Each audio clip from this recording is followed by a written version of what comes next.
ठीक है। ये dz² का लोड है और इसका वेव फॉर्मेट ये है। तो जरा ये गौर करके इसको उतार दीजिए, ठीक है। अब इसको समझने का एक अच्छा तरीका है कि सर ये दोनों का कॉम्बिनेशन है कैसे, इसको आगे क्लास में बच्चों को सब समझाएंगे, ठीक है ना, क्योंकि अभी मेरा ये टॉपिक खराब हो जाएगा, हमको ये समझाना है, ठीक है। तो ये सपोज में छूट गया था आप लोगों को बताना, इसलिए ये दोनों बातें आप लोग याद कर लें कैसे होगा, ठीक है। तो आपसे इतना लिखें, ये जरूरी नहीं है आप लोगों के, क्योंकि इसका आवश्यकता आप लोगों को कैसे होता है इसको समझना पड़ता है, ठीक है।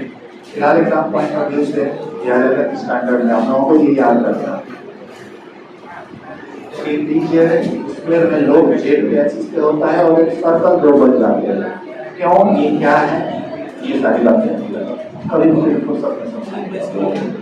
अभी फिलहाल इस बात का ध्यान रखिए, एनर्जी और फॉर्मूला जो पढ़ाए थे क्लास बात एनर्जी और फॉर्मूला ये बताया कि जब कोई इलेक्ट्रॉन न्यूक्लियस से इनफाइनाइट डिस्टेंस पे, कहाँ पे है, इनफाइनाइट डिस्टेंस पे, तो हम ये बोलते हैं एक इलेक्ट्रॉन की बात हो रही है और उस सिस्टम में कोई भी दूसरा इलेक्ट्रॉन नहीं है। क्या है, कोई भी दूसरा इलेक्ट्रॉन नहीं है, सिर्फ और सिर्फ कितने इलेक्ट्रॉन है, सिंगल इलेक्ट्रॉन है, एक ही इलेक्ट्रॉन। क्लियर, एक ही इलेक्ट्रॉन है, सिंगल इलेक्ट्रॉन है जो इनफाइनाइट पे है। कहाँ है, इनफाइनाइट पे। और एटॉमिक सिस्टम में सिर्फ हमारे पास न्यूक्लियस है, क्योंकि उसका इलेक्ट्रॉन निकल के कहाँ जा चुका है, इनफाइनाइट पे। एक ही था, वो निकल गया। अब एक बात बताइए, जब वो इनफाइनाइट पे है तो हम लोग उसके टोटल एनर्जी को कितना कंसीडर करते हैं, जीरो। कितना कंसीडर करते हैं, zero, means it is in free state. अब एक बात बताइए, जब उसका एनर्जी जीरो कंसीडर कर लिया तो आप उसको उस एटॉमिक सिस्टम में उसको लाना है। क्या करना है, एटॉमिक सिस्टम में लाना है, यानी उसको ऑर्बिट में ले आकर के रखना है। तो अब जब उसको ले आओगे वापस खींच के, हमको पता है कि जब कोई इलेक्ट्रॉन हायर ऑर्बिट से lower, infinite is higher orbit, infinite क्या है, हायर ऑर्बिट है, हम उसको फर्स्ट ऑर्बिट में प्लेस करना चाहते हैं, n equal to 1, which is lower orbit. वो क्या है, लोअर ऑर्बिट है। तो हायर से जब लोअर हो जाएगा तो वो एनर्जी इमिट करेगा। क्या करेगा, इमिट करेगा, एनर्जी बाहर निकालेगा। जब एनर्जी बाहर निकलती है तो उस सिस्टम या उस इलेक्ट्रॉन की एनर्जी इलेक्ट्रॉन से बाहर निकल रही है, इसलिए उसकी एनर्जी क्या हो जाएगी, डिक्रीज हो जाएगी। तो जैसे आप नियरेस्ट, मतलब वो जो लोएस्ट एनर्जी लेवल में आते हैं, उसकी एनर्जी क्या होने लगती है, डिक्रीज होने लगती है, और जीरो से डिक्रीज होगी तो माइनस में आएगी। तो जब हायर से लोअर में आ रहा है तो एनर्जी डिक्रीज कर रहा है, तो साइमल्टेनियसली अगर हम देखा जाए इसको कि अगर कोई इलेक्ट्रॉन लोअर से हायर में जा रहा हो तो एनर्जी गेन करेगा ना। तो जब कोई इलेक्ट्रॉन को लाकर के इनफाइनाइट से फर्स्ट ऑर्बिट में रखोगे, उसकी एनर्जी क्या हो रही होगी, डिक्रीज हो रही होगी। तो फर्स्ट ऑर्डर में आने में कुछ अलग एनर्जी इमिट होगी, इनफाइनाइट से सेकंड में आने में कुछ अलग एनर्जी इमिट होगी, थर्ड में आने में कुछ अलग एनर्जी इमिट होगी। इसका मतलब उस ऑर्बिटल में आने में अलग अलग एनर्जी क्या कर रहा होगा, इमिट कर रहा होगा। इसका मतलब कि अगर वो अलग अलग एनर्जी इमिट कर रहा है, इसका मतलब इलेक्ट्रॉन की एनर्जी भी अलग अलग होगी। यदि ऑर्बिट अलग अलग है, ऑर्बिट अलग अलग है तो एनर्जी भी अलग अलग होगी। बातें समझ रहे हो, क्योंकि इनफाइनाइट से 1 में आने में कुछ और एनर्जी, इनफाइनाइट से 2 में आने में कुछ और एनर्जी, तो उस इलेक्ट्रॉन की एनर्जी डिफर कर जाएगी। इलेक्ट्रॉन की एनर्जी डिफर करने का मतलब कि ऑर्बिट की एनर्जी डिफर कर जाएगा, क्योंकि फर्स्ट ऑर्बिट की एनर्जी कुछ और होगी, सेकंड ऑर्बिट की एनर्जी कुछ और होगी, थर्ड ऑर्बिट की एनर्जी कुछ और होगी। वो से निकाल दिए हो, -13.6 इलेक्ट्रॉन वोल्ट फर्स्ट की है, तो -3.4 इलेक्ट्रॉन वोल्ट सेकंड। क्लियर।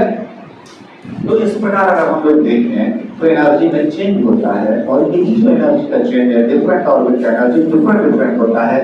तो अगर उस डिफरेंट एनर्जी के ऑर्बिट में इलेक्ट्रॉन को प्लेस करना हुआ तो उसकी इलेक्ट्रॉन को तभी उसमें प्लेस किया जा सकता है जब उस इलेक्ट्रॉन की एनर्जी उस ऑर्बिट की एनर्जी के साथ या बराबर हो या उसमें रहने लायक हो। जिस ऑर्बिट में जितनी एनर्जी अलाउड है उस ऑर्बिट में उतनी ही एनर्जी का इलेक्ट्रॉन क्या किया जा सकता है, रखा जा सकता है। क्लियर?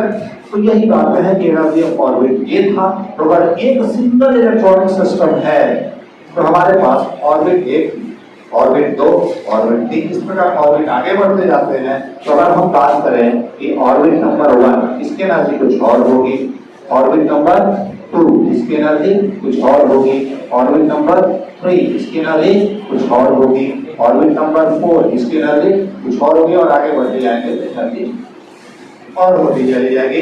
अब देखें कि इस ऑर्बिट में ऑर्बिटल कितने प्लेस्ड होते हैं। तो ऑर्बिट में ऑर्बिटल कितने प्लेस्ड होंगे ये किस पे डिपेंड करता है, value of L. L decide करता है उसमें ऑर्बिटल कितने होंगे। फर्स्ट ऑर्बिट के लिए एल का वैल्यू 0 होता है, that means only S orbital present. Second के लिए एल का वैल्यू 2 होता है, 0 और 1, दो होगा ना, 0 और 1। तो इसमें s और p दोनों ऑर्बिटल होता है। इसमें l इक्वल टू 0, 1 और 2 होता है, तो s, p और d होता है। चौथे में l का वैल्यू 0, 1, 2 और 3 होता है, तो s, p, d और f हो जाता है। इस प्रकार आगे बढ़ते जाते हैं। तो ऑर्बिट की एनर्जी अलग है और ऑर्बिट में भी ऑर्बिटल्स हैं, ऑर्बिट में भी ऑर्बिटल्स हैं, उस ऑर्बिटल का भी एनर्जी डिफरेंट होना चाहिए क्योंकि शेप अलग है, फंक्शन अलग है, तो इसका मतलब कि उसका एनर्जी भी अलग होना चाहिए। तो आपस में इन दोनों की एनर्जी में भी डिफरेंसेस देखते जाते हैं, लेकिन ये डिफरेंसेस रिपल्सन की वजह से होते हैं। कब? अगर एक इलेक्ट्रॉन सिस्टम है तो वो या तो इसमें रहेगा या तो इसमें रहेगा, नहीं तो इसमें रहेगा, नहीं तो इसमें किसी में भी रह सकता है, लेकिन वो एक ही जगह रहेगा और एक से अधिक इलेक्ट्रॉन है ही नहीं, तो इलेक्ट्रॉन के बीच में रिपल्सन ही नहीं होगा। इस वजह से एनर्जीज में कोई चेंज नहीं आता और उस ऑर्बिटल के लिए एनर्जी ऑफ एस और एनर्जी ऑफ पी दोनों क्या हो जाते हैं, इक्वल हो जाते हैं। अब यहाँ पर कोई रिपल्सन क्रिएट नहीं होता क्योंकि सिंगल इलेक्ट्रॉन या तो इसमें है, पी में है या फिर डी में है, कहीं एक जगह है, तो इनकी भी एनर्जी क्या हो जाती है, इक्वल हो जाती है। उसके अनुसार इसकी भी एनर्जी इक्वल हो जाती है। तो सच इक्वल एनर्जी वाले जो ऑर्बिटल हैं और आर कॉल्ड डीजेनरेट ऑर्बिटल्स। क्या कहते हैं? जिन इलेक्ट्रॉन, जिन सबशेल या जिन ऑर्बिटल की एनर्जी इक्वल होती है, सेम होती है, उस सबको हम कहते हैं डीजेनरेट ऑर्बिटल्स। क्लियर? अब इन डीजेनरेट ऑर्बिटल्स की एनर्जी अभी तो सिमिलर या सेम दिख रही होगी, कब? जब सिंगल इलेक्ट्रॉन होगा तब। लेकिन अब बात करते हैं डबल इलेक्ट्रॉनिक सिस्टम। सिंगल के बाद डबल आने बाद ध्यान मत करो। डबल इलेक्ट्रॉनिक सिस्टम की अगर अब एक सिंगल इलेक्ट्रॉन ला रहा था तो या तो फर्स्ट में रहे या सेकंड में रहे या थर्ड में कहीं भी रहे, उसको सिर्फ और सिर्फ न्यूक्लियस क्या करेगा, अट्रैक्ट ही करेगा ना। लेकिन क्या होगा जब उस एक इलेक्ट्रॉन के अलावे एक और इलेक्ट्रॉन ला के रख रहे हो, तो जब एक बात बताओ, जब दूसरा इलेक्ट्रॉन ला के रखोगे, मान लो किसी भी शेल में रखना या सब शेल में रखना, वहां पर अगर सिंगल इलेक्ट्रॉन था तो ओनली अट्रैक्टिव फोर्स वर्क कर रहा था न्यूक्लियस और इलेक्ट्रॉन के बीच।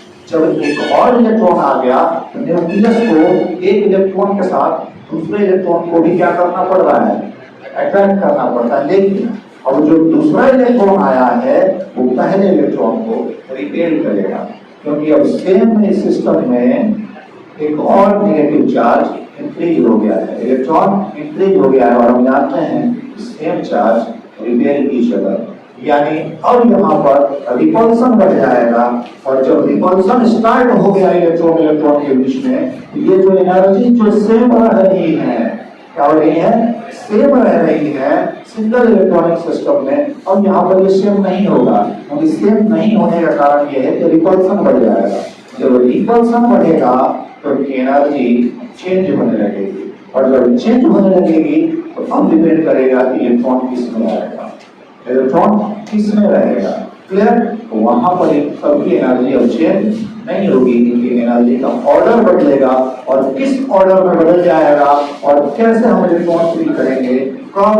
जब more than one electron present हो जाएंगे, तब जब रिपल्सन ऑफ एटम्स में स्टार्ट हो जाएगा, तब कैसे इलेक्ट्रॉन फील किए जाएंगे, वही आज पढ़ना था।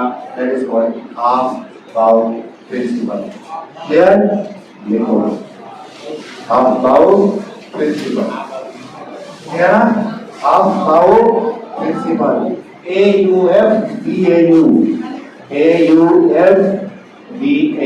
Half aufbau, aufbau, ठीक है ना? आउट बाउ प्रिंसिपल, ठीक है? हाफ बाउ प्रिंसिपल, हिंदी मीडियम में इसको हाफ बाउ प्रिंसिपल बोलते हैं। हिंदी मीडियम में ये लोग हाव बाउ बोल के पढ़ा था, तो लोग हाफ बाउ पढ़ो भाई बोल के पढ़ाई है, तो दिमाग दूसरा पर ज्यादा लगता है, प्रिंसिपल पे ज्यादा नहीं लगता है। ठीक है, लिखो हाफ बाउ प्रिंसिपल, लिखो देखो डबल इन्वर्टेड कमा है। In the ground state of an atom, देखो in the ground state of an atom, अरे डबल इन्वर्टेड कमा स्टार्ट करो, लिखो इन the ground state of an atom, in the ground state of the atom,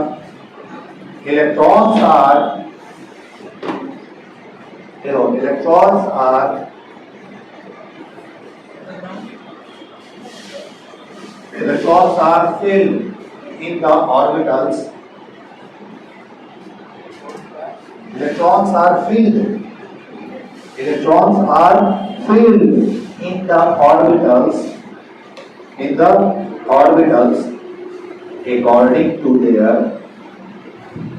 according to their increasing order of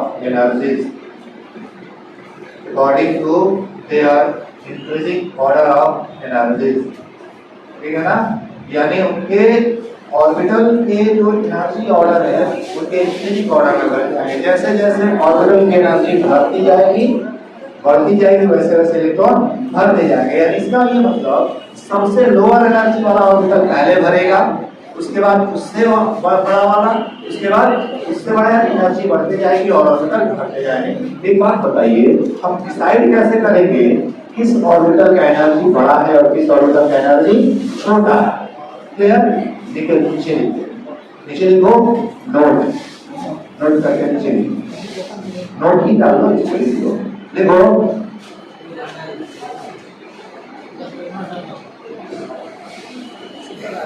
एक minute रुक जाओ, board को निकाल देना। Lower देखो, नोट में लिखो लोअर द वैल्यू ऑफ, देखो lower LOWER, lower the value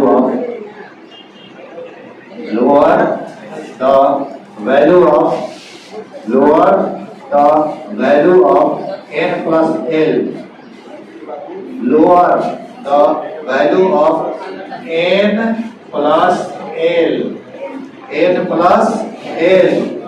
lower will be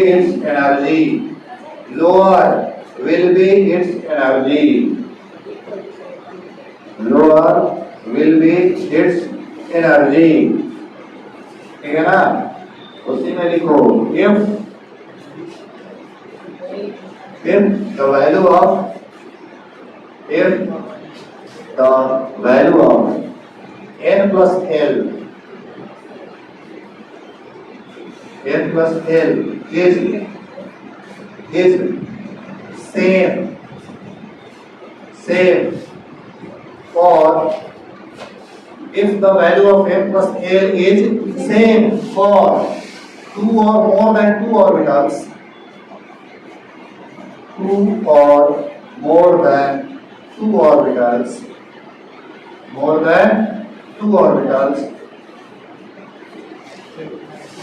the energy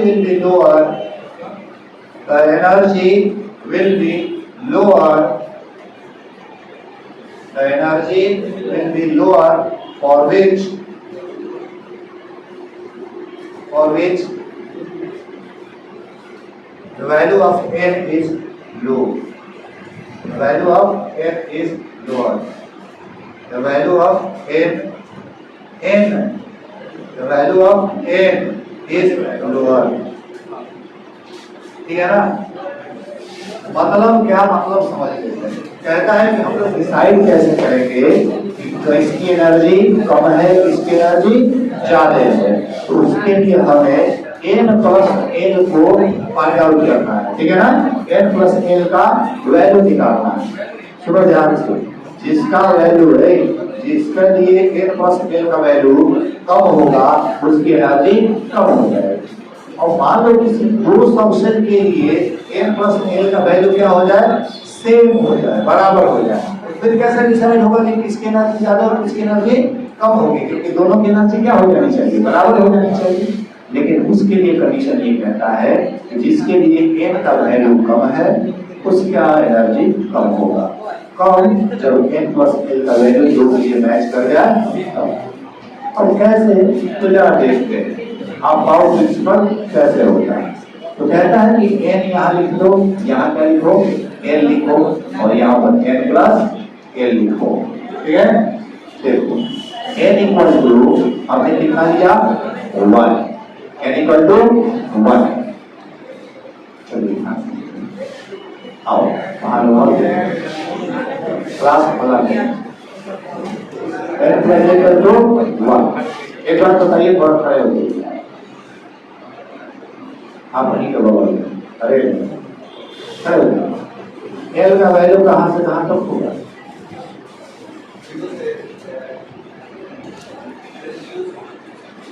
n equal to 1, तो l का वैल्यू क्या क्या पॉसिबल है?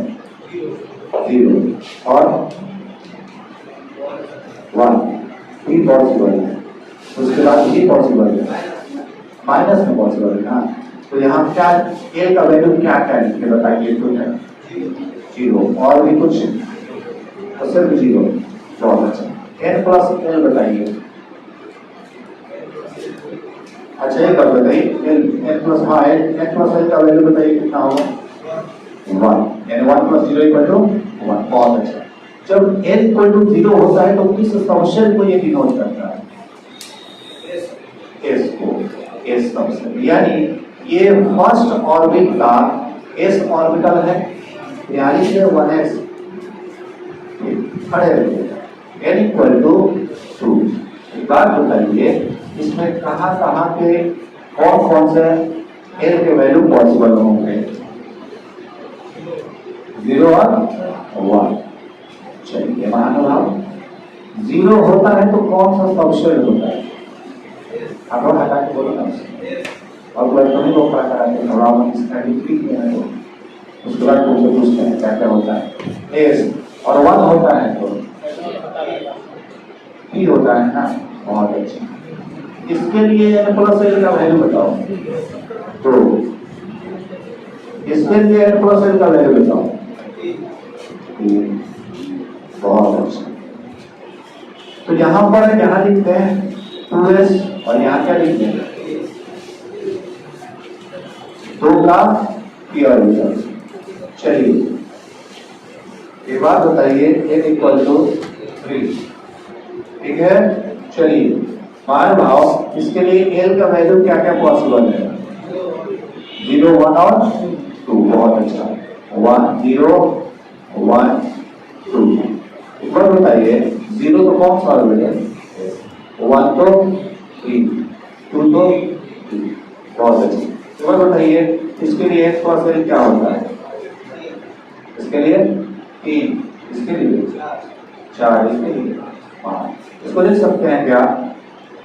3s, 3p, 3d लिख सकते हैं।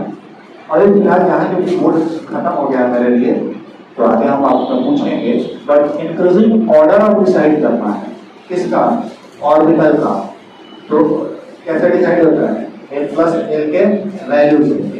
इस इन सब में ध्यान से देखो, इन सब में n प्लस l का वैल्यू सबसे मिनिमम किसका है? इन सब में n प्लस इसमें बताना है इनमें किसके लिए n प्लस l का वैल्यू सबसे मिनिमम है? 1s का। इसका मतलब इलेक्ट्रॉन सबसे पहले किसमें आना चाहेगा? 1s में, यानी पहले सबसे पहले किसमें भरेंगे? 1। इसके बाद एनर्जी क्या हो जाएगी? बढ़ जाएगी। बैठो, बढ़ जाएगी। एक बात बताइए, इसके बाद अगर बढ़ गई तो किसमें इलेक्ट्रॉन जाना चाहेगा? अब ये मान लो फुलफिल हो गया।